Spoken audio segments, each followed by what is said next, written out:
Hey, what's going on? Dave Erickson here with Everyman Driver. Thank you so much for watching. Click that subscribe button if you haven't already. Today, the all-new compact sedan from Hyundai. This is the 2020 Venue. What they say is designed for the urban entrepreneur. Is that you? Well, today we're going to find out. First, today's show is brought to you by mycarmatch.com. It's my go-to website for the best new and used car deals broken down by zip code.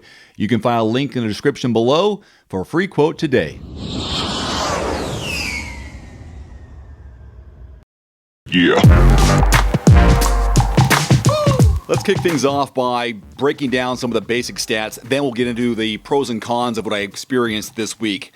It comes in 3 trim levels: the basic SE, the mid-range SEL, which we have, and the top-of-the-line Denim. For the SE, you have the opportunity to purchase it with either a standard manual transmission, that's right, a 6-speed manual, or an upgraded automatic transmission, which is an intelligent variable transmission, which we have here.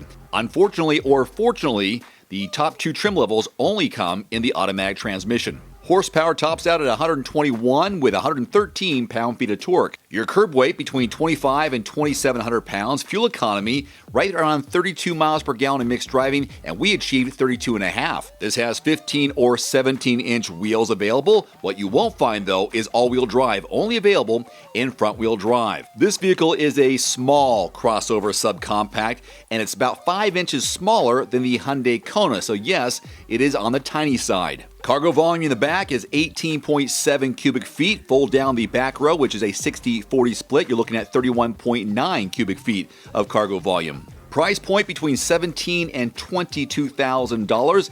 It is small on price, but big on practicality and definitely on personality. Hyundai is targeting the urban entrepreneur. What is that?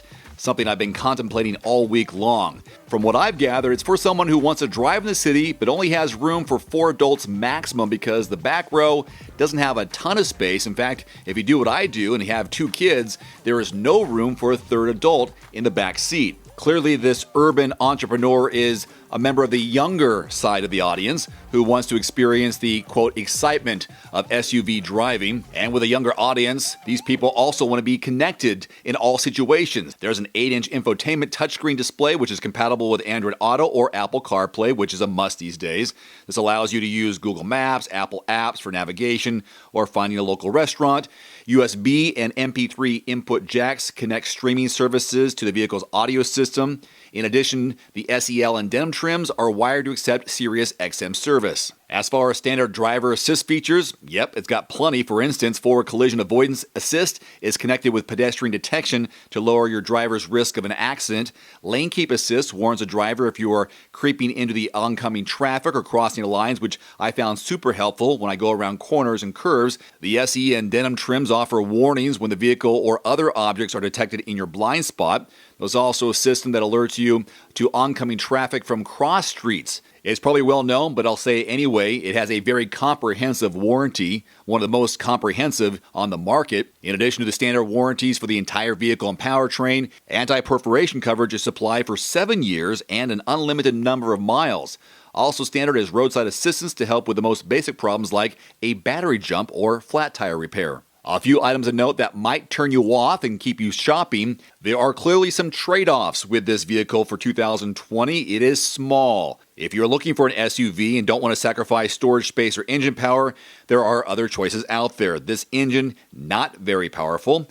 Again, 121 horsepower, 113 pound-feet of torque, and it's loud at highway speeds. The cabin can get a little bit noisy. Another thing, low ground clearance. With just 7 inches of ground clearance, not much room to absorb the shocks from rough surfaces. As this is a trait of other SUVs, it can cause problems, particularly in pothole-ridden city streets. Again, if this is an urban entrepreneur vehicle, that's where you'll be driving on city streets. What will be challenging for this Venue is its competition that offers all-wheel drive, since this one does not, even though you have 3 drive modes: normal, Sport, which jumps it up 1,000 RPMs once engaged, and Snow mode. I know, Snow mode in a front-wheel drive vehicle seems better reserved for an all-wheel drive vehicle, but not in this case. A few of the vehicles that compete with this all-new Venue: the CHR from Toyota, the Jeep Renegade, which blows them all away, Nissan Kicks, and the Ford EcoSport. Personally, for me, I don't see urban entrepreneur and venue in the same sentence, but that's not necessarily a bad thing. This is definitely a good vehicle for the city driving, but for the entrepreneur, probably not so much. Be sure to check out the description below this video for links to my other Hyundai-related videos. In fact, 2 more videos on the venue that I did this year. One is a just arrived video that my nephew shot for me. He's a 7-year-old. And my second video is with my nephew in the car getting his point of view as we go over some of the positives and negatives of this vehicle. So 2 more versions of the Hyundai Venue just below this video. Well, that wraps up my week-long drive and review of this all-new Hyundai Venue. The question is, are you an urban entrepreneur? Would this fit your lifestyle? I guess that really is up to you, so schedule a test drive and find out for yourself. Until next time, I'm Dave Erickson. Thank you so much for watching. Have a great one. See you next time. Adios.